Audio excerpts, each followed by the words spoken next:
ጤና ይስጥልን የተከበራችሁ የብሬዲዮ ቤተሰቦችና አድማጮች ዕለቱን ዜናዎች እናሰማችኋለን። ዜናው የምናሰማችሁን የሀብታሙ አስፋና ታምሩ ገዳንን ባለንበት ሰዓት አቆጣጠር የዛሬ ታህሳስ 4 ቀን 2018 ዓ.ም ዜናዎችን ከማሰማታችን በፊት አርዕስተ ዜናውን እናስቀድማለን።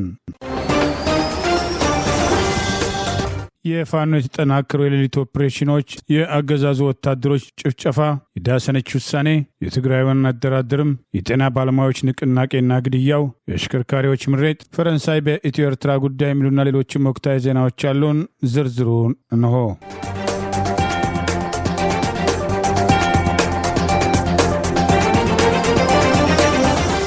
ላስታ ጀነራል አሳምነው ጽጌ ኮር የሰነዘረውን ወታደራዊ ጥቃት ተከትሎ በጠላት ላይ ድል መቀዳጀቱን አስታወቀ።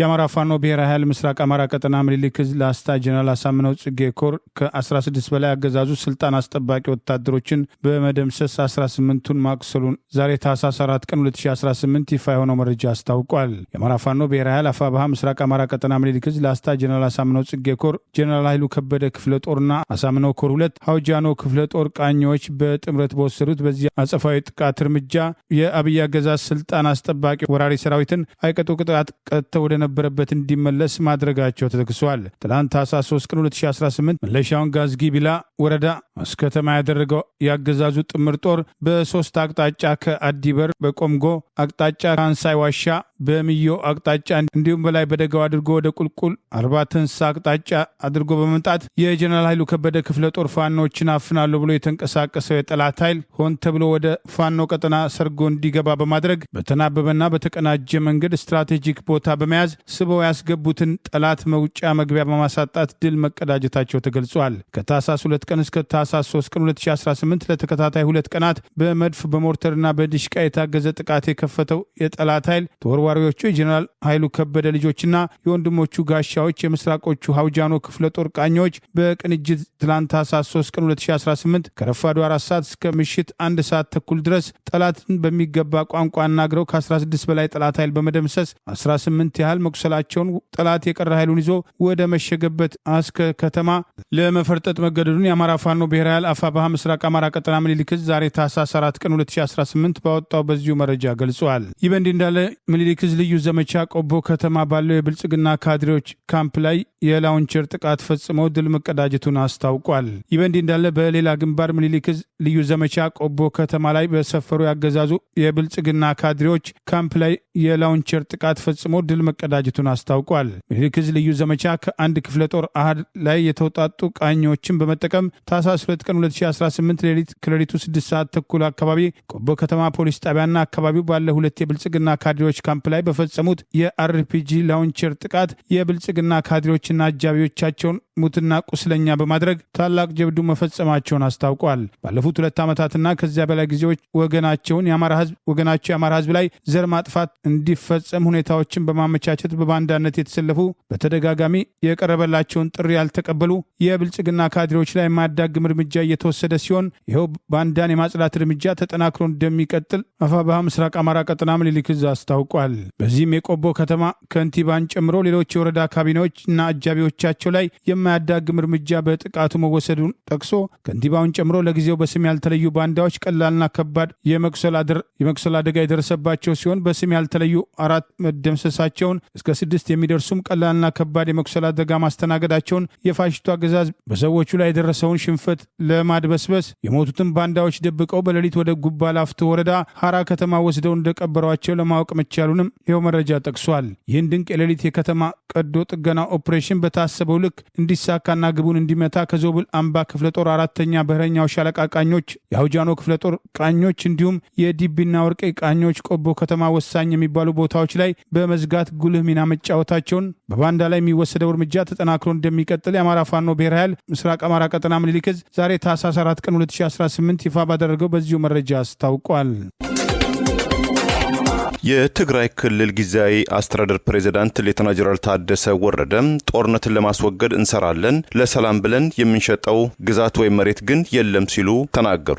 የትግራይን ህልውናና የደህንነት ለማረጋገጥ በሚል መርሃ ሐሳብ ከታህሳስ 2 2018 ዓ.ም ጀምሮ ለ3 ቀናት ሲካሄድ በቆየው የትግራይ ጊዜ አስተዳደር የአመራር አቅጣጫዎች እቅዶችና አፈጻጸም ከክልል ከዞን ከወረዳና ከከፍተኛ አመራሮች ጋር ባደረጉትም ስብሰባ ላይ ይህን አስተያየት የሰነዘሩት ሌተና ጀነራል ታደሰ ወረደ ትግራይ በተለያዩ ዘርፎች እጅግ በጣም አስቸጋሪና ጫና የበዛባት ሁኔታ ውስጥ እንደምትገኝ ገልጸው ያለ ምርጫ እነዚህን ተግዳሮቶችን ተቋቁመን መወጣት ነው ብለዋል። በተለያዩ መንገዶችም እገዳው እንዲጨምር እንዲወሳሰብ የሚያደርጉ ብዙ እንቅስቃሴዎች አሉ ያሉት ሌተና ጀነራል ታደሰ በመሆኑም የአደጋው መጠን ከፍተኛ በመሆኑ ውስጣዊም ሆነ ውጫዊ አደጋም ከጊዜ ወደ ጊዜ እየጨመረ ይሄዳልም ብለዋል።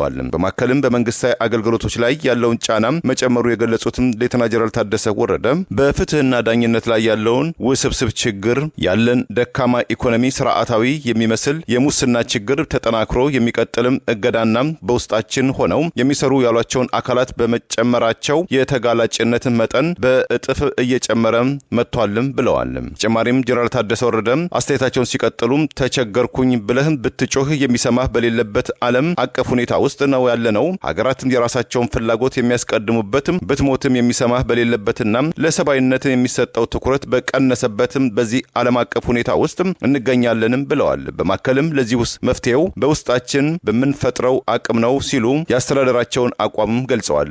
አደጋዎችን ተሸክሞ በማይቀጥልበት ሁኔታ ውስጥ መሆኑን የገለጹት ሌተና ጀነራል ታደሰ እነዚህን መፍታት የምንችለው አንድ በመሆን በመረጋጋት እንደዚሁም በራሳችን አቅም ብቻ ነው ብለዋል። የበጋን መምጣት መጠባበቅና የመኸርን ምርት መጨመር በመምከር የሚላክም የኢኮኖሚ ጥንካሬ የለም ያሉት ሌተና ጀነራል ታደሰ ወረደ ጠንካራ አቅም የሚኖረን ጠንካራ ኢኮኖሚ ስንገነባና በዝናብ ላይ ጥገኛ ያልሆነ ኢኮኖሚ ስንገነባ ብቻ ነው ብለዋል። ከጎረቤት ክልሎችም ከፌዴራል መንግስት ጋር ያለውን ግንኙነትም በተመለከተ በአግባቡ እንሰራበታለን ያሉት ሌተና ጀነራል ታደሰ የሚኖረንን የምንፈጥረው ግንኙነት ግን በአቻ ለአቻ መርህ በራስ መተሳሰር መደጋገፍ ላይ የተመሰረተ መሆን አለበት ሲሉም አጽንኦት ሰጥተዋል። በጊዜ አስተዳደሩ ፕሬዝዳንት ጀነራል ታደሰ የቀረበው የትግራይ ጊዜ አስተዳደር የአመራር አቅጣጫዎችና እቅዶች ሰነድ ላይ ውይይት የተደረገበት ሲሆን ለተነሱ ጥያቄዎችና አስተያየቶች ምላሽ ከተሰጠ በኋላ ቀጣዩ አመራር አቅጣጫዎችና አፈጻጸማቸው ተብራርተው በሙሉ ድምጽ ጸድቆ ለ3 ቀናት ሲካሄድ የቆየው መድረክም ዛሬ ታህሳስ 4 መጠናቀቁም ታውቋል። በአማራ ክልል ጎጃም ሰከላ ወረዳ አጉት ገበሌ ጥልም ትምህርት ቤት ህዳር 14 ቀን 2018 ዓ.ም በጭካኔ የተፈጸመውን ጭፍጨፋ ያገዛዙ ስልጣን አስጠባቂ ወታደሮች ከትላንት ጀምሮ እየደገሙት ነው። ህዝቡ አካባቢውን ጥሎ ሸሽቷል። ወራሪው ሰራዊት በጭካኔ ከተማ ውስጥ የቀሩ አዛውንቶችን ሳይቀር በግፍ እየደበደበ ህይወታቸውን እንዲያልፍ ያደርጋል። ወንድ ወጣቶች ከተያዙ የራሳቸውን ጉድጓድ እየቆፈሩ መረሸናቸውም ተገለጸ።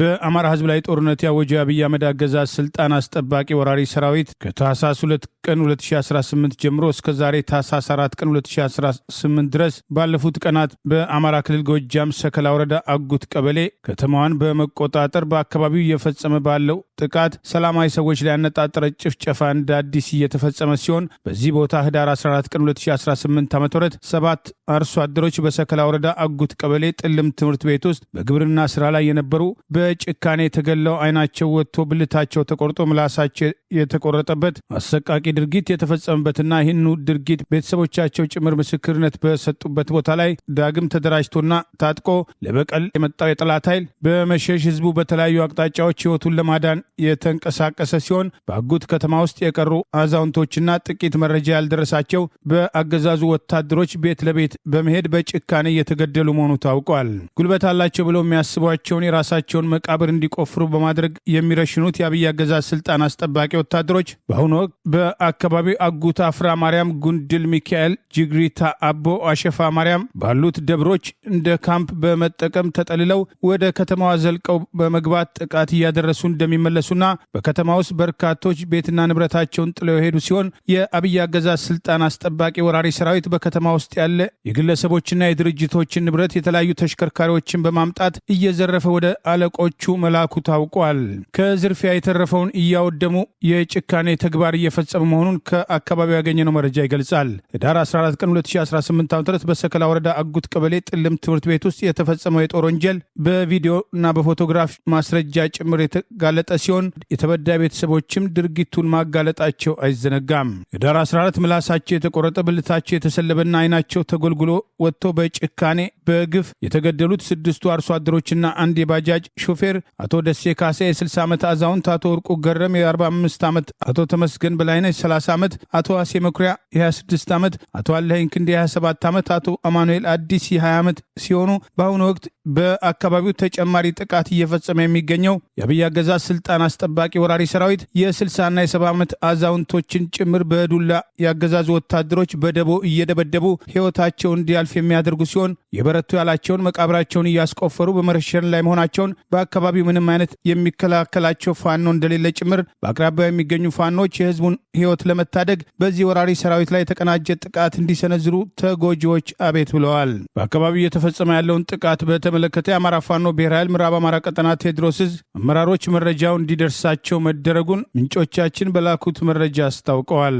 አገዛዙ ፋኖን ከህዝብ ለመነጠል አሰቃቂ ድርጊት በህዝቡ ላይ በመፈጸም ህዝቡን ፍርሃት ውስጥ ለመክተት እቅድ አውጥቶ እየተንቀሳቀሰ መሆኑ በተደጋጋሚ ሲጠቀስ የቆየ ሲሆን በሰከላ አጉት ቀበሌ ጥልምት ትምህርት ቤት የተፈጸመው ድርጊት የዚሁ ማሳያ መሆኑና በአሁኑ ወቅት አጉት ከተማ ህዝቡ ጥሎ ከወጣ በኋላ ከዝርፊያና ከውድመት በተረፈ ውስጥ ህይወታቸውን ለማዳን የሞከሩ ጥቂት አዛውንቶችም ያገዛዙ ጥቃት ሰለባ መሆናቸው የአንድ ሀገር ሰራዊት ነኝ በሚል ኃይል በዚህ ደረጃ በግልጽ የዘር ፍጅት እየተፈጸመ ዓለም አቀፉ ማህበረሰብ፣ መገናኛ ብዙሃንና የመብት ተሟጋቾች ሁኔታውን በዝምታ ሊያዩት እንደማይገባ ህይወታቸውን ለማዳን የሸሹ ወገኖች በላኩልን መረጃ ገልጸዋል።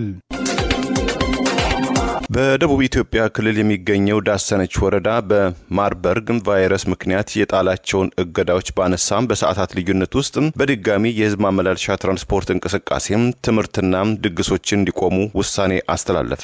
የወረዳው አስተዳደሩም ክልከላዎቹን የጣለው የማርበርግ ቫይረስ ወረርሽኝ ዳግም በሰዎች ላይ እየተገኘ መሆኑን መረጃ እንደደረሰው ምክንያት በማድረግ መሆኑም ታውቋል። የወረዳው አስተዳደር የበሽታውን ስርጭት ለመግታትም ያለመውን የመጀመሪያውን ክልከላን የጣለው ከሁለት ሳምንት ገደማ በፊትም ባለፈው ህዳር 21 2018 ዓ.ም ሲሆን ይህ ክልከላ አንድ ሳምንት ከቆየ በኋላ በከፊል እንዲነሳም ተደርጎ ነበር። በትላንትናው ዕለት እገዳዎቹ ሙሉ በሙሉ እንደተነሱ የተገለጸ ቢሆንም እገዳው የተነሳው የማርበርግ ቫይረስ ስርጭትን ለመከላከል ለመቆጣጠር እየተሰጠ ያለው የግንዛቤ ማስጨበጫ ስራዎች ለውጥ እያሳዩ በመምጣታቸው እንደሆነ ወረዳው አስታውቆ ነበር።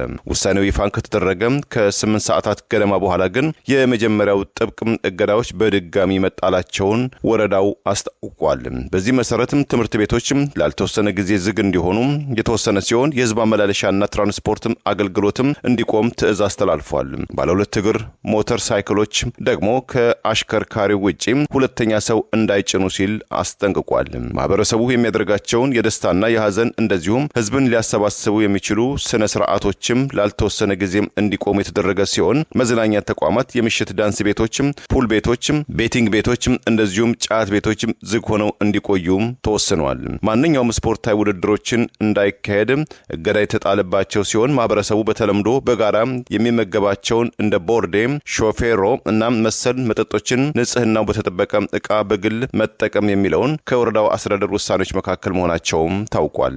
የወረዳው አስተዳደር ከዚህም በተጨማሪ አገልግሎት ሰጪ ተቋማት የመከላከያ ግብዓትን አሟልተውና አራርቀው ለነዋሪዎች አገልግሎት መስጠት እንዳለባቸው ያሳሰበ ሲሆን ወረርሽኙን ምክንያት በማድረግ በሸቀጦች ላይ ዋጋ የሚጨምሩ ነጋዴዎች ላይም የማያዳግም ያለውን እርምጃ እንደሚወስድ አስጠንቅቋል። የዳሰነች ወረዳ አስተዳደር ውሳኔውን ይፋ ባደረገበት መግለጫው እገዳዎቹ ላልተወሰነ ጊዜ እንደሚዘልቁም አክሏል። ባለፈው ህዳር ወይም በፈረንጆቹ ኖቬምበር 14 2025 በደቡብ ኢትዮጵያ ኦሞ ዞን ጂንካ ከተማ አካባቢ ለመጀመሪያ ጊዜ የተከሰተው የማርበርግ ቫይረስ ወደ 13 በሚጠጉ ሰዎች ላይ የመከሰቱ ዜና ተከትሎ 8 ሰዎች በቫይረሱ ህይወታቸው ማለፋቸው መዘገባችን ይታወሳል። ቁጥራቸው በመቶ የሚቆጠሩ በዘመቻ አደም አሊ አባናዶ የተማረኩ የፋሽስቱ ብልጽግና አገዛዝ ስልጣን አስጠባቂ ወራሪ ሰራዊት አባላት ያሉበትን ሁኔታ በተመለከተ ምስራቅ አማራ ቀጠና ምኒልክ ዕዝ በቪዲዮ ይፋ አደረገ። የአማራ ፋኖ ብሔራዊ ኃይል ምስራቅ አማራ ቀጠና ምኒልክ ዕዝ ዛሬ ታህሳስ 4 ቀን 2018 ይፋ እንዳደረገው በዘመቻ አርበኛ አደም አሊ አባናዶ የተማረኩ በመቶ የሚቆጠሩ የአገዛዝ ስልጣን አስጠባቂ ወታደሮች በከፊል ያሉበት ሁኔታን አስጎብኝቷል። ፋኖ የማረካቸውን የጠላት ሰራዊት ዓለም አቀፍ ሕግን ጠብቆ በዚህ መንገድ ቤት ባፈራው ተንከባክቦ እያኖራቸው ይገኛል ያለው ይኸው መረጃ፣ በአንጻሩ ግን የአብይ አህመድ የፋሽስቱ አገዛዝ ብልጽግና አራዊት ሰራዊት አሰማርቶ አማራ ሕዝብ ላይ ምድር አንቀጥቅጥ ግፍ እየሰራ ዘር ማጥፋት እየፈጸመ ይገኛል ሲል ጠቅሷል። ለዓለም አቀፍ ቀይ መስቀል ማህበር ምርኮኞችን እንዲረከበን ተደጋጋሚ ጥሪ ማድረጋችን ይታወቃል ያለው ምስራቅ እዝ ይህ ጥሪያችን ዛሬም እንደተጠበቀ መሆኑን እንዲታወቅ ልንፈልጋለን በማለት በፊልም አስደግፎ ባወጣው በዚሁ መረጃ ጠቅሷል። ይህ በእንዲህ እንዳለ ተጨማሪ ዛሬም 6 የብልጽግና ዙፋን ጠባቂ ሰራዊት አባላት ዙ 23 የማረከውን ካላኮርማ ክፍለ ጦርን መቀላቀላቸውን አፋብኃ ምስራቅ አማራ ቀጠና ምኒልክ ዕዝ ዛሬ ታህሳስ 4 ቀን 2018 ባወጣው ተጨማሪ መረጃ ገልጿል። የሚታገልበት ዓላማ የሌለው የፋሽስቱ አገዛዝ ብልጽግና ዙፋን አስጠባቂ ሰራዊት የማስኮብለሉ ስራ ተጠናክሮ የቀጠለ ሲሆን ምስራቅ አማራ ኮር 2 ካላኮርማ ክፍለ ጦር 6 አባላቶቹን ከነሙሉ ትጥቃቸው ዛሬ መረከቡን ይፋ አድርገዋል። በዚህም የኮበለሉት የአብይ አገዛዝ ስልጣን አስጠባቂ ወታደሮች 6 ክላሽ የወገብ ትጥቅ፣ 7 ቦምብ፣ 1160 የክላሽ ተተኳሽ በመያዝ ካላኮርማ ክፍለ ጦርን የተቀላቀሉ ሲሆን የክፍለ ጦሩ ከፍተኛ አመራሮችም አቀባበል እንዳደረጉላቸው ተገልጿል። በአማራ ህዝብ ላይ ጦርነት የከፈተው የአብይ አህመድ አገዛዝ የድሃ ልጆችን እያስጨረሰ ስልጣኑን ለማስቀጠል የሚያደርገውን እንቅስቃሴ በመገንዘብ ህይወታቸውን ለማዳን ፋኖን እንዲቀላቀሉ ተደጋጋሚ ጥሪ በአማራ ፋኖ ብሔራዊ ኃይል በተለያዩ ቀጠናዎች ሲቀርብ መቆየቱ አይዘነጋም። ለፋኖ እጃቸውን የሚሰጡ የአገዛዙ ስልጣን አስጠባቂ ወታደሮች በሚሰጡት ምስክርነት በአገዛዙ ሰራዊት ውስጥ ከፍተኛ የሆነ የዘር መድሎ እንደሚፈጸም፣ በተለይም የአማራ ብሔር ተወላጆች ግንባር ቀደም ተጠርጣሪ በመሆን ግፍ እንደሚፈጸምባቸው፣ በማንነታቸው የጥቃት ኢላማ እንደሚሆኑ፣ በጦርነት ወቅትም ብሔርን የለየ የጦርነት አሰላለፍ እንደሚደረግና በአዛዥነት የተሰለፉት በአብዛኛው የአንድ ብሔር ተወላጅ የሆኑ የኦሮሞ ብሔር ተወላጅ ወታደራዊ አዛዦች፣ መስመራዊ መኮንኖች በጦርነት ሽንፈት በደረሰ ቁጥር የእኛ አይደለም ያሉትን የብሔር አባላት ስልጣን አስጠባቂ ወታደሮችን በጠላትነት በመክሰስ ሽንፈታቸውን ለማካካስ እስከ መረሸን የሚያደርስ ግፍ እንደሚፈጽሙና በተደጋጋሚ ይህንን ተከትሎ እጃቸውን የሚሰጡ ያገዛዙ ወታደሮች ጦሩ ለአብይ አህመድና ጓዶቹ ስልጣን ሲባል ህይወታችንን አናጣም በሚል ከፍተኛ የመዋጋት ሞራሉ እየወደቀ የጦርነቱ መራዘም ተስፋ እያስቆረጣቸውና አብይ ወጣት እያስጨረሰ ስልጣኑን ለማስቀጠል መገንዘባቸውን ምስክርነት መስጠታቸውን ጠቅሰን መዘገባችን አይዘነጋም።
የጤና ባለሙያዎች የስራ ማቆም አድማ ተግባራዊ ከተደረገ መምህራንን ጨምሮ ሌሎችም የመንግስት ሰራተኞች አድማውን ሊቀላቀሉ ይችላሉ በሚል አገዛዙ ልዩ የደህንነት ቡድን አቋቁሞ በስጋት እየተንቀሳቀሰ ነው። በጎንደር ሐኪሙ ቤት ውስጥ ሞቶ መገኘቱ ጥርጣሬ ፈጥሯል። በተደጋጋሚ የብዙ ተስፈኛ ወጣት ሐኪሞች ህይወት እየተነጠቀ ያለው ድንገተኛ ሞት መንስኤ ሊጣራ ይገባል በማለት የኢትዮጵያ ጤና ባለሙያዎች ንቅናቄ ጥሪ አቅርበዋል።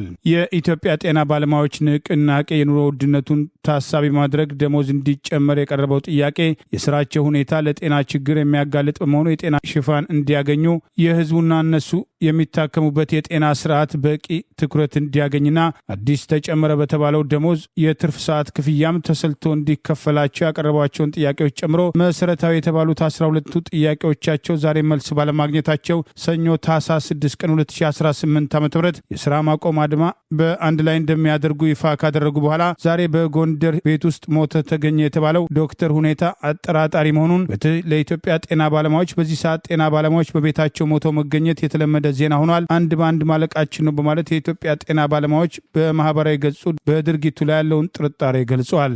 በጎንደር ዩኒቨርሲቲ የ3ኛ ዓመት የቀዶ ጥገና ትምህርቱን እየተከታተለ የነበረው ዶክተር አቤኔዘር ማን ገደለው በሚል የኢትዮጵያ ጤና ባለሙያዎች ንቅናቄ በአማርኛና በእንግሊዝኛ ቋንቋ ፍትህ እንደሚፈልግ ቤት ውስጥ ሞተ ተገኘ የተባለውን ዶክተር አቤኔዘርን በተመለከተ ባሰፈረው አስተያየት ገልጿል። በተደጋጋሚ የብዙ ተስፈኛ ወጣት ሐኪሞች ህይወት እየተነጠቀ ያለው ድንገተኛ ሞት መንስኤ ተፈጥሯዊ ብቻ ነው ብለን አናምንም ያለው የኢትዮጵያ ጤና ባለሙያዎች ንቅናቄ ጉዳዩ የሚመለከታቸው ገለልተኛ አካላት አስፈላጊውን ጥናት በማድረግ የችግሩ መንስኤ በመለየት አፋጣኝ ፍትህና መፍትሄ እንዲሰጠን እንጠይቃለን ብለዋል።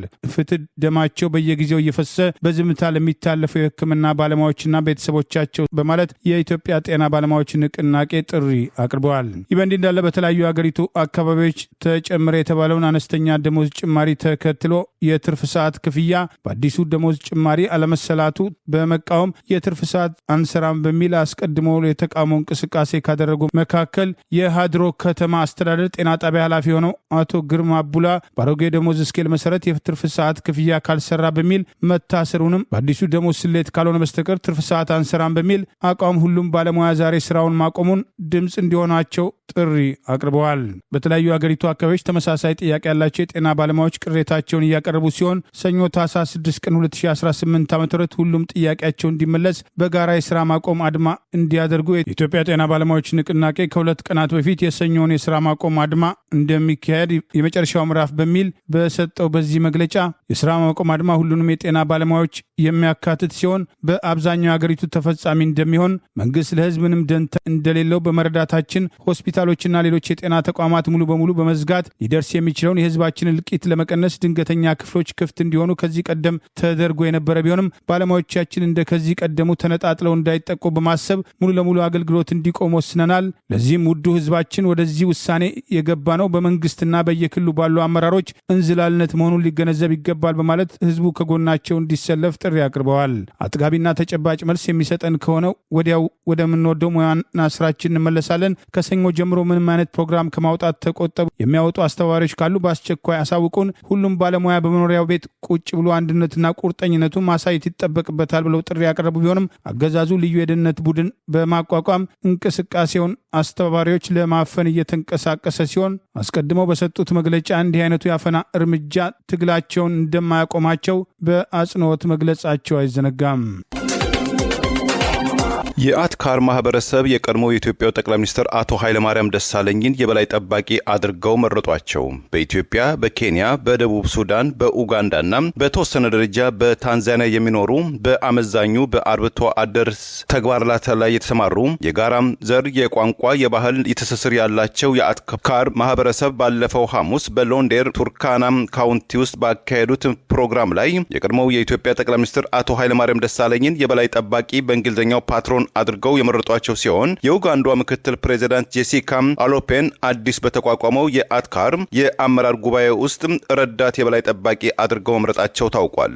ምንም እንኳን ኢትዮጵያ የአትካር የአመራር ጉባኤን በፊርማ ባታጸድቅም ተወካዮቿም ስለ ጉዳዩ ተጨማሪ ውይይት፣ ምክክር ከአዲስ አበባ ባለስልጣናት በኩል ያስፈልጋል በማለታቸው ለጊዜው መታለፉም ታውቋል። የአትካር ፎረም በዋነኛነት በድንበር ተሻጋሪ የሰላም ስምምነት፣ የባህል እድገት፣ በጋራ ድንበሮች አካባቢ በጋራ መልማት ላይ ያተኮረ ነው ተብሏል። የአትካርም ብሔር ተወላጆች በኢትዮጵያ ኒያማንቶን፣ በኬንያም ቱርካና፣ በኡጋንዳም ካርሜንጎ፣ ቴሴኮም፣ ላንጋኖ፣ ጄጂጋ፣ በደቡብ ሱዳን ቶፓሳ ማህበረሰቦች መሆናቸውን የተለያዩ የስነ ህዝብ መረጃዎችም ይገልጻሉ። በአማራ ህዝብ ላይ የተከፈተውን ጦርነት ተከትሎ በጦር ወንጀል ይጠየቃሉ ከሚባሉ ያገዛዙ ባንዳ ጀኔራሎች መካከል የቀድሞ ምርኮኛና አብይ አገዛዝ ስልጣን አስጠባቂ ጦር የምስራቅ እዝ አዛዥ ጀነራል መሐመድ ተሰማ በህዝቡ ላይ ያደረሱት ያለውን ጭፍጨፋ እንደ ድል በመቁጠር ፋኖ ጽንፈኞች በደረሰባቸው ምት በዋሉበት ማደር የማይችሉበት ደረጃ ላይ አድርሰናል ሲል ፎክረዋል። የፋኖ በባንዳ ላይ የተጠናከረው እርምጃ ለመውሰድ ለአገዛዙ የልብ መስጠቱን ዛሬም በወቀሳ እየተነሳ ይገኛል።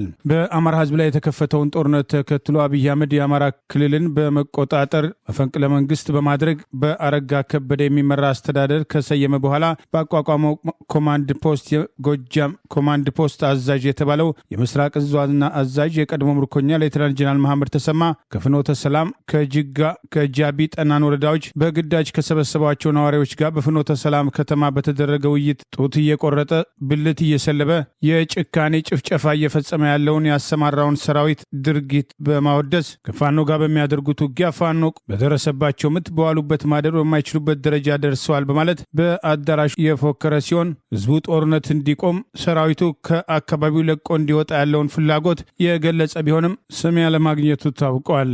ከዚህ ቀደም የመራዊ ጭፍጨፋ በግንባር ቀደምትነት በመምራት ምክትሉ ኮሎኔል ፋኖ በወሰደ የመልሶ ማጥቃት እርምጃ መደምሰሱን ተከትሎ ከፍተኛ ወቀሳና ዘለፋ በአብይ አህመድ የደረሰበት የቀድሞ ምርኮኛ ሌተናል ጀነራል መሐመድ ተሰማ አገዛዙ የማዕረግ እድገት ከሰጣቸው ጀነራሎች መካከል አለመካተቱ ይኸው በአማራ ህዝብ ላይ የከፈተውን ጦርነት ተከትሎ እየደረሰበት ያለው ሽንፈት ማሳያ እንደነበር በጊዜው መጠቀሱ አይዘነጋም። በአማራ ህዝብ ላይ ጦርነት በግልጽ የታወጀ የአማራ ልዩ ኃይልን ከሌላው ክልል ነጥሎ በማፍረስ አማራን ትጥቅ እናስፈታለን በሚለው እብሪት የታወጀውን ጦርነት ተከትሎ አማራን በ3 ወር ውስጥ ከትጥቅ አልፎ ቀበቶ እናስፈታለን የሚለው ፉከራ ለመስራቱን ተከትሎ በጊዜው ከህወሓት ጋር ሰላም የነበሩበት ከኤርትራ መንግስት ጋርም ቅሬታ ዲፕሎማሲያዊ ቁርቋሶ ውስጥ ያልገቡበት ቢሆንም ከፕሪቶሪያው ስምምነት ማግስት ከህወሓት ጋር ጠብር ግፍ በሚሉበት ወቅት በአማራ ህዝብ ላይ የከፈቱትን ጦርነት ተከትሎ ጦርነቱ ዛሬ ድረስ ተራዝመው ያሰቡትን እየጨፈጨፉ በጦርነቱ ድል ያጡ ቢሆንም መሐመድ ተሰማ ጦርነቱን ከህወሓት ከኤርትራ መንግስትና ከግብጽ ጋር ለማገናኘትና ፋኖን ከህዝብ ነጥላለሁ ብሎ በመድረኩ ያደረገው ንግግር በነዋሪዎቹ በኩል በማጉረምረም ተቃውሟቸውን መግለጻቸው ታውቋል። አንዳንድ አባቶች የማይመስል ነገር አትናገሩ፣ ጦርነት በቃን፣ ህዝቡ እየተጨፈጨፈ ነው፣ አርሰን መብላት አልቻልንም፣ በቃችሁ፣ ከዚህ በላይ ምን ታደርጉናላችሁ በሚል በቅሬታ ያነሱ ቢሆንም እኛ ሰላም እንፈልጋለን በማለት በሌላ በኩል ሲፎክር እንደነበር ታውቋል። የአማራ ክልል ምክትል ፕሬዚዳንት አድርጎ አብይ አህመድ የሾመው አብዱ ሁሴን በበኩሉ በህዝብ ላይ ጭፍጨፋ እየፈጸመ የሚገኘውን የአብይ አገዛዝ ስልጣን አስጠባቂ ወራሪ ሰራዊትና አብረው ያሰለፉት ባንዶችን እንቅስቃሴ ሲያወድስ እንደነበር የምዕራብ ጎጃም ዞን አስተዳዳሪ ዕድሜ ዓለም አንተነህ፣ የኮር አዛዥ የተባለው ብርጋዴር ጀነራል መላኩ ገላነህ ጨምሮ ሌሎች የአገዛዙ ሰዎችም በህዝብ ላይ የሚደረገውን ጭፍጨፋ አጠናክረው ለመቀጠል እየወሰድን ያለው እርምጃ ተጠናክሮ ይቀጥላል በሚል መፎከራቸው ተገልጿል። ይህ በእንዲህ እንዳለ በሁሉም አቅጣጫዎች ፋኖ እያደረገ ካለው ወታደራዊ እርምጃ ጎን ለጎን በተለይም በባንዶች ላይ የተጠናከረ እርምጃ ለመውሰዱ በባንዳ የፖለቲካ አመራሩ የጸጥታ ኃይሉና በየደረጃው የባንዳ ድጋፍ ሰጪ ኃይል ላይ በተጠናና በተቀናጀ መንገድ እርምጃ አለመወሰድ በህዝቡ ላይ ይህ የጠላት ኃይል እየወሰደ ያለው ግፍ ተከትሎ የልብ ልብ እንዲሰማው አድርጓል የሚሉ ወቀሳዎችም ተከትለው ቀርበዋል። ፋኖ የአማራ ህዝብን ህልውና ማስከበርና ትግሉን ዳር ማድረስ ከፈለገ በተለይም ዋና ዋና ባንዳ የፖለቲካ የጸጥታ አመራሮች ላይ የተቀናጀና የተጠኑ እርምጃዎችን በመውሰድ ህዝቡን ከአጠቃላይ ጥቃት ትግሉን ጭምር መጠበቅ እንዳለባቸው ተደጋግሞ በወቀሳ ሲነሳ ቆይቷል።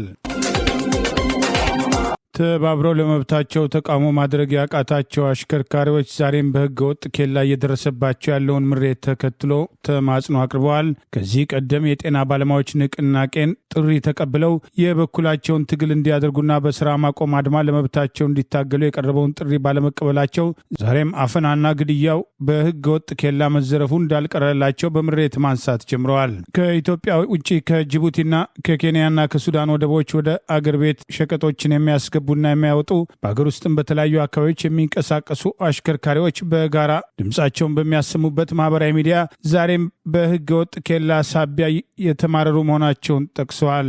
ሀገሪቱና እኛ ብዙ የታጠቀው ጉልበቱ እኛ ላይ ነው። እኛ ደግሞ ጉልበታችን በመንገድ የዛለ አቅማችን በበረሃ የደከመ ከመሪ ውጭ ሌላ ያልጨበጥን ቤተሰብ ለማስተዳደር ልጆቻችንን አብልተን ለማደር ደፋ ቀና የምንል እንቅልፋችን አተን ወገባችን አጉብጠን ከሐሩር ቀልጠን የጠቆርና የደከምን ነን። ታዲያ ሁሉም ጉልበቱ እኛ ላይ ለማሳየት መነሳቱ ማሳያው ከሰብአዊነት ዝቅ ማለት ይሆናል በማለት ተማጽኖ አቅርበዋል። በተለያዩ ክልሎች የተጣሉ ህገወጥ ኬላዎችን ተከትሎ ያገዛዙ ባለስልጣናት፣ በየአካባቢው የሚገኙ ሚሊሻዎች፣ ያገዛዙ ስልጣን አስጠባቂ ወታደሮች፣ ባለስልጣናት በግዳጅ በሚል ተሽከርካሪን ወስደው ነዳጅ ጭምር ሳይከፍሉ ከግዳጅ ወደ ግዳጅ እየተዘዋወሩ ዜጎች ከባንክ ተበድረው የገዟቸው ተሽከርካሪዎችና ኃላፊነታቸውን ተወጥተው ኑሯቸውን መክፋት የሚፈልጉ አሽከርካሪዎች ዜጎች እየተጉላሉና እየተቸገሩ ሲሆን በህገ ወጥ ኬላም በከፍተኛ ደረጃ እየተዘረፉ ከዘራፊ የተረፉትም በእገታና በልዩ ልዩ ስም በሚጠሩ ታጣቂዎች ታግተው ገንዘብ ከፍለው ህይወታቸውን የሚያድኑ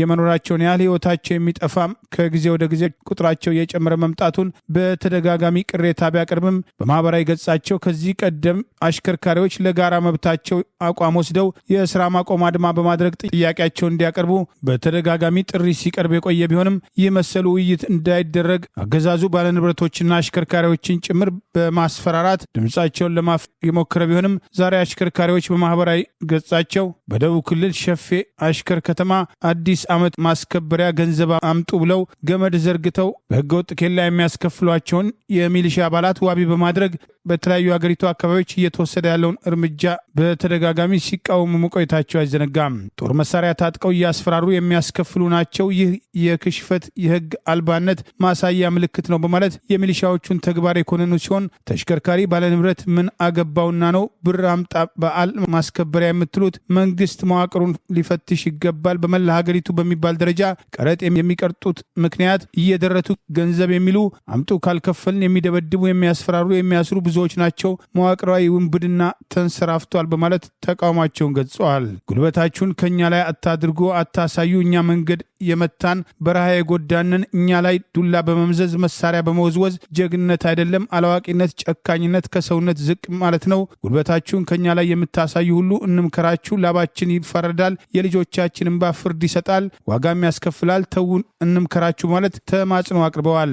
የኢትዮጵያ ጤና ባለሙያዎች ንቅናቄ ከዚህ ቀደም መስከረም 5 ቀን 2018 ሊያደርግ የነበረውን የስራ ማቆም አድማ ተከትሎ መምህራን ንቅናቄውን ደግፈው አብረው እንደሚቆሙ በማስታወስ ህይወታቸው አደጋ ላይ ወደቀና ከቦታ ቦታ በህገ ወጥ ኬላና በታጋች የተማረሩ አሽከርካሪዎችም ጥያቄያቸውን በማንሳት የስራ ማቆም አድማ በማድረግ አጋርነታቸውን እንዲያሳዩ ጥሪ አቅርቦ የነበረ ቢሆንም የማህበራዊ ገጹ የሚመሩት ጥሪውን አይተው እንዳላየ ማለፋቸው ዛሬም ከማልቀስና ከተማጽኖ እንዳልወጡ ያሳያል የሚሉ አስተያየቶች የተሰጡ ነው። ሰኞ ታህሳስ 9 ቀን 2018 ዓ.ም የኢትዮጵያ ጤና ባለሙያዎች የስራ ማቆም አድማ ጥሪ ያቀረቡ ቢሆንም ሌሎች የመንግስት ሰራተኞችና አሽከርካሪዎች ትግሉን በመቀላቀል በአገዛዙ ላይ ጫና በማድረግ መፍትሄ ሊያገኙ የሚችሉበት እድል ሰፊ መሆኑ ተደጋግሞ ሲጠቀስ ቆይቷል።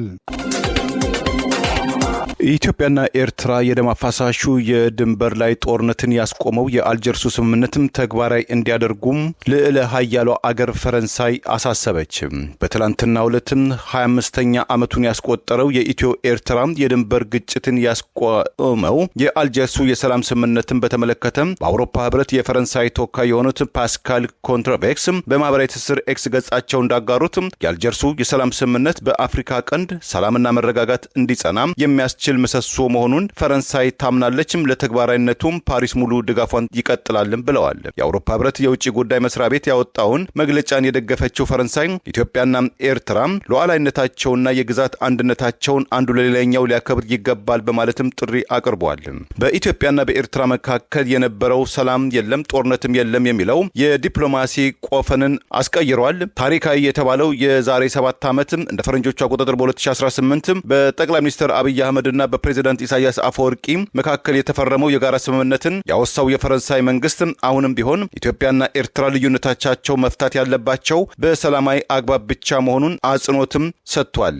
ሰላምና መረጋጋትም በቀጠናው እንዲቀጥል የፈረንሳይ መንግስት ድጋፉ ይቀጥላልም ብሏል። የተባበሩት መንግስታት ዋና ጸሐፊው አንቶኒ ጉተሬዥ 25ኛውን የአልጀርስ ሰላም ስምምነትን ተግባራዊ እንዲሆን ኢትዮጵያና ኤርትራ ወደ ጦርነትም ከሚገፋፉ እርምጃዎች እንዲታቀቡ የሚጠይቅ የተማጽኖ ጥሪ በቃል አቀባያቸው በኩል ማሳሰባቸውን በትላንትና ዕለት መዘገባችን ይታወሳል። እንደዚሁ ሁሉ እንግሊዝ፣ ቱርክ፣ ካናዳ፣ ኖርዌይና ጃፓንም ተመሳሳይ የአልጀርስ ስምምነት ይጽና ይከበር ጥያቄ ማቅረባቸውም ታውቋል። እውቁ የዓለማችን የእግር ኳስ ኮከብ ተጫዋችም አርጀንቲናዊው ሊዮኔል ሜሲ በህንድ ውስጥ ዛሬ ለአጭር ጊዜ ከአድናቂዎቹ ጋር ያደረገው ቆይታም በቀሰቀሰው ቁጣም ደጋፊዎች የስታዲየሙን ወንበሮችም ሰባበሩ፣ የተለያዩ ቁሶችንም ወረወሩ። የአገሪቱ ኤኤንአይ የዜና አገልግሎትም እንደዘገበው ዛሬ በህንድ ካልካታ ሶልት ሌክ ስታዲየም ጉብኝት ያደረገው ሊዮኔል ሜሲን ለመመልከት 12000 የህንድ ሩፒ ወይም 130 የአሜሪካን ዶላር የከፈሉ በርካታ አድናቂዎቹ ሜሲን በስታዲየም ውስጥ የቆየው 20 ደቂቃ ብቻም ሲሆን ሊያውም እርሱን ለማየትም እድል የገጠማቸው መሪዎችና ታዋቂ አክተሮች መሆናቸው ተገቢ አይደለም፣ ሜሲን መልኩን እንኳን ለማየት እድል ተነፍገናል ያሉ አድናቂዎቹ በአጥሮች ላይ በመንጠላጠል የኳስ ሜዳውን ከመውረራቸውን በተጨማሪ ወንበሮችን በመሰባበር የተለያዩ ቁሶችን በስታዲየም ውስጥ መጣላቸው ታውቋል። በህንድ ለሚገኙ ወጣቶችን ለማነቃቃት በኒው ዴልሂ፣ ሙምባይ፣ ሃይድራባድ እና ካልካታ ግዛቶች የበጎ አድራጎት ስራ ለመስራት በተንቀሳቀሰው ሊዮ ሜሲ በህንድ ለገጠመው ቁጣ የዌስት ቤንጋል ግዛት ዋና ኃላፊዋ ማቲቶ ባንጌሬ ይቅርታም ጠይቀዋል። በተፈጠረው ድንገተኛ ክስተቱም ዙሪያ አጣሪ ኮሚቴ እንዲቋቋም ከስርዓት አልበኝነት ጀርባ ያሉ ያሏቸውን አካላት ላይ ተገቢው እርምጃ የሚወሰድበት አስተማሪ ቅጣትም የሚተላለፍበት መንገድ ተፈጥሯልም ብለዋል። በእግር ኳስ ዓለሙ የዓለም ቁንጮ የሆነችው አርጀንቲናና በእግር ኳስም ብዙም የማትታወቀው ህንድ እንግዶችም ባይሆኑም የአርጀንቲናው የቀድሞ የእግር ኳስ ኮከብ ተጫዋች ዲያጎ ማራዶና እንደ ፈረንጆቹ አቆጣጠር በ2017 ወደ ካልካታ ግዛትም ለሁለት ጊዜያት መጎብኘቱ አርጀንቲና የዓለም እግር ኳስ ያሸነፈችበትን የሚዘክር ምስል ተለጥፎም እንደነበረም ታውቋል። ለአርጀንቲና ብሔራዊ ቡድንና ለአሜሪካው ኢንተር ሚያሚ ክለብ በአሁኑ ሰዓት የሚጫወተው ሊዮኔል ሜሲ እንደ ፈረንጆቹ አቆጣጠር በ2011 የሶልት ሌክ ስታዲየም በመጓዝ ከቬንዙዌላ ብሔራዊ ቡድን ጋር በተደረገው የወዳጅነት ግጥሚያ አርጀንቲና 1-0 አሸንፋ ነበረ። በዛሬው ዕለትም ለዚሁ ለታላቁ የአርጀንቲና የእግር ኳስ ተጫዋች ሊዮኔል ሜሲ መታሰቢያ በመባል 7 ጫማ ወይም 21 ሜትር ከፍታ ያለው የሊዮኔል ሜሲ ምስል በከተማ ውስጥ ተለጥፎ እንደነበረ የአገሪቱ መገናኛ ብዙሃን ዘግበዋል። ለዛሬ ያሉን ዜናዎች እነዚህ ናቸው። ዜናውን ስታደምጡ ለቆያችሁ የህብር ሬዲዮ ቤተሰቦችና አድማጮች ምስጋናችን ድረሳችሁ። የህብር ሬዲዮ ኦፊሻል የዩቲዩብ ቻናላችንን ሰብስክራይብ ያላደረጋችሁ ሰብስክራይብ በማድረግ በተጨማሪም የደወል ምልክቱን በመጫን የህብር ሬዲዮ ቤተሰብ እንድትቀላቀሉ በአክብሮት እንጋብዛለን። እንደ ወትሮ ሁሉ የህብር ሬዲዮ ቤተሰቦች ፕሮግራሞቻችንን ላይክ በማድረግ ሼር በማድረግ አስተያየቶቻችሁን በመስጠት አብሮነታችሁን እንድትገልጹ በአክብሮት እንጠይቃለን። በድጋሚ እናመሰግናለን። ጤና ይስጥልን። ቸር እንቆይ።